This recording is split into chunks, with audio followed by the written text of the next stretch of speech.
ନମସ୍କାର ଦର୍ଶକ ବନ୍ଧୁ, ମୁଁ ଜୀବନ ସ୍ୱାଗତ କରୁଛି ମୋର ଆଜିର ଆଉ ଗୋଟେ ନୂଆ ଭିଡ଼ିଓରେ।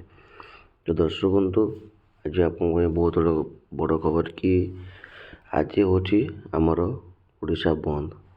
ଓଡ଼ିଶା ବନ୍ଦରେ କ'ଣ ସବୁ ରହିବ ବନ୍ଦ ଏବଂ କ'ଣ ଜିନିଷ ବନ୍ଦ ରହିବ ଏବଂ କ'ଣ ଜିନିଷ ଖୋଲା ରହିବ ସେ ବିଷୟରେ ମୁଁ ଆଜି ଆପଣଙ୍କୁ ଜଣେଇବି।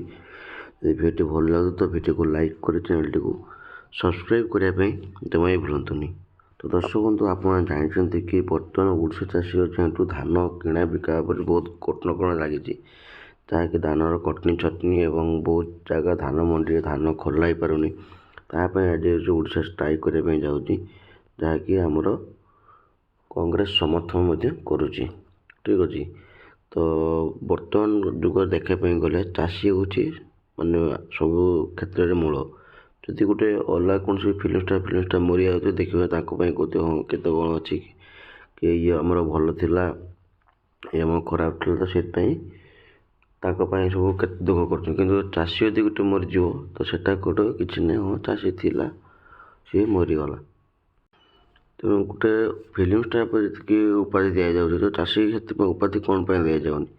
କାହିଁକିନା ଗୋଟେ ଚାଷୀ 3 ମାସ 4 ମାସ ପରିଶ୍ରମ କଲା ପରେ ସିଏ ଯାହା ବି ଚାଷ କରି ଅମଳ କରିଥାଏ ତାର ସେ ଘର ଚଳେ।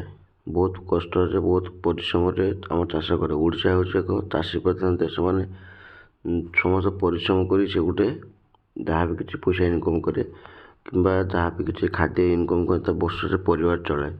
ବହୁତ କଷ୍ଟରେ ସେ ବହୁତ ପଇସା ଏବଂ ତା ବହୁତ କଷ୍ଟମୟ ସେ ପରିବାର ଚଳାଏ। ଚାଷୀ ହେଉଛି ଗୋଟେ ଏମିତି ଜିନିଷ କି ଖରା ବର୍ଷା ଶୀତ ସବୁ ସେ ସହିକି ନିଜ ଫସଲ ଅମଳ କରିଥାଏ। କିନ୍ତୁ ତା ପାଇଁ କିଛି ସୁବିଧା ନାହିଁ। ସମସ୍ତଙ୍କ ପାଇଁ ସୁବିଧା ଅଛି, କିନ୍ତୁ ଚାଷୀମାନଙ୍କ ପାଇଁ କିଛି ସୁବିଧା ନାହିଁ। ତ ଚାଲନ୍ତୁ ବିଶେଷ କିଛି କହିବିନି ଭିଡ଼ିଓରେ, ଆମେ ଆଗକୁ ବଢ଼ିବା ଏବଂ ଆଗକୁ ବଢ଼ି ଦେଖିବା କି ଆଜିକାଲି କ'ଣ ବନ୍ଦ ରହିଛି ଏବଂ କ'ଣ ଖୋଲା ରହିଛି। ଦେଖନ୍ତୁ, ଲେଖା ହେଇଛି ଏଠି କି 28 ଜାନୁଆରୀ 2024 ଓଡ଼ିଶାରେ ଏକ ରାଜ୍ୟସ୍ତରୀୟ ବନ୍ଦ ଡାକରା ଦିଆଯାଇଛି। ଏହି ବନ୍ଦ ମୁଖ୍ୟତଃ ନବନିର୍ମାଣ କୃଷକ ସଂଗଠନ ପକ୍ଷରୁ କରାଯାଉଛି ଏବଂ ଏହାକୁ ଓଡ଼ିଶା ପ୍ରଦେଶ କଂଗ୍ରେସ କମିଟି ସମର୍ଥନ ଜଣାଇଛି। ବନ୍ଦ ସମୟ ସକାଳ 6ଟାରୁ 6ଟା ପର୍ଯ୍ୟନ୍ତ 12 ଘଣ୍ଟିଆ ଓଡ଼ିଶା ବନ୍ଦ ରହିବ। ବନ୍ଦର ପ୍ରମୁଖ କାରଣ ଚାଷୀ ସମସ୍ୟା ରହିଛି, ଧାନ କ୍ରୟର ଅନିୟମିତତା ବିରୋଧରେ ଏବଂ ଚାଷୀଙ୍କ କୁଇଣ୍ଟାଲ ପିଛା 800 ଟଙ୍କା ବୋନସ୍ ଦେବା ଦାବିରେ। ଦ୍ୱିତୀୟ କାରଣ ବିଦ୍ୟୁତ୍ ଶୁଳ୍କ ରାଜ୍ୟରେ ସ୍ମାର୍ଟ ମିଟର ଲଗାଯିବା ଏବଂ ବିଦ୍ୟୁତ୍ ଶୁଳ୍କ ବୃଦ୍ଧିକୁ ବିରୋଧ କରି ଏବଂ ପରିବହନ ଜରିମାନା ପ୍ରଦୂଷଣ ପ୍ରମାଣପତ୍ର ନଥିବା ଗାଡ଼ି ଉପରେ ମୋଟା ଅଙ୍କର ଜରିମାନା ଆଦାୟକୁ ବିରୋଧ କରି। କ'ଣ ପ୍ରଭାବିତ ହୋଇପାରେ? ଯାତାୟାତ, ବସ୍, ଅଟୋ ଏବଂ ଟ୍ୟାକ୍ସି ଚଳାଚଳ ବାଧାପ୍ରାପ୍ତ ହୋଇପାରେ। ବିଭିନ୍ନ ସ୍ଥାନରେ ରାସ୍ତାରୋକ ହେବାର ସମ୍ଭାବନା ଅଛି। ଦୋକାନ ବଜାର, ସହର ପ୍ରମୁଖ ବଜାର ଏବଂ ବ୍ୟବସାୟିକ ପ୍ରତିଷ୍ଠାନ ଗୁଡ଼ିକ ବନ୍ଦ ରହିପାରେ। ଠିକ୍ ଅଛି। ଯଦି ଆପଣମାନେ ଦୋକାନ ବଜାର କରୁଛନ୍ତି ତାହେଲେ ଆପଣମାନଙ୍କର ଏସବୁ ଜିନିଷ ବନ୍ଦ ରହିବ। ଠିକ୍ ଅଛି। କିନ୍ତୁ ଶିକ୍ଷାନୁଷ୍ଠାନ, କେତେକ ଘରୋଇ ସ୍କୁଲ, କଲେଜ ସୁରକ୍ଷା ଦୃଷ୍ଟିରୁ ଛୁଟି ଘୋଷଣା କରିପାରନ୍ତି। ଠିକ୍ ଅଛି। ତେବେ ସରକାରୀ ସ୍ତରରେ କୌଣସି ଛୁଟି ଘୋଷଣା ହୋଇନାହିଁ। ଜରୁରୀକାଳୀନ ସେବା, ଆମ୍ବୁଲାନ୍ସ, କ୍ଷୀରଗାଡ଼ି ଏବଂ ଡାକ୍ତରଖାନା ଭଳି ଜରୁରୀକାଳୀନ ସେବା ଏହି ବନ୍ଦରୁ ମୁକ୍ତ ରହିବା ସତର୍କତା। ଯଦି ଆପଣଙ୍କର କୌଣସି ଜରୁରୀ ଯାତ୍ରା ଅଛି ତେବେ ସକାଳ 6ଟା ପୂର୍ବରୁ ବାହାରିବାକୁ ଚେଷ୍ଟା କରନ୍ତୁ।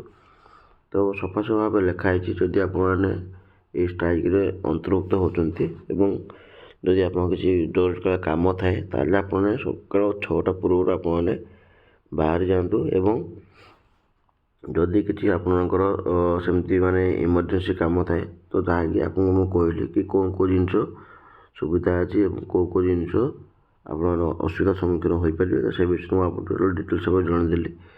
କିନ୍ତୁ ଯାହା ବି ରହିଛି, କିନ୍ତୁ ମୋର ମୁଖ୍ୟ ଓପିନିଅନ୍ ହେଉଛି କି ଆପଣମାନେ ସମସ୍ତେ ଏହି ଆନ୍ଦୋଳନକୁ ସହଯୋଗ କରନ୍ତୁ। କାହିଁକିନା ଆମ ଚାଷୀ ଭାଇମାନେ ଯାହା ବି ଅଛନ୍ତି ସେ ବହୁତ କଷ୍ଟରେ ବହୁତ ମାନେ ସେମାନେ ସବୁ ମାନେ ବହୁତ କଷ୍ଟ ମଧ୍ୟ ସେମାନେ ସବୁ ରହିଛନ୍ତି।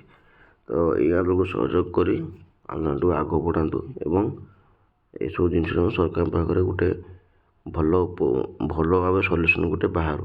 ଠିକ୍ ଅଛି। ତ ଯଦି ଭିଡ଼ିଓ ଭଲ ଲାଗେ ତ ଭିଡ଼ିଓକୁ ଲାଇକ୍ କରି ଚ୍ୟାନେଲଟିକୁ ସବସ୍କ୍ରାଇବ୍ କରିବା ପାଇଁ ଜମା ବି ଭୁଲନ୍ତୁନି।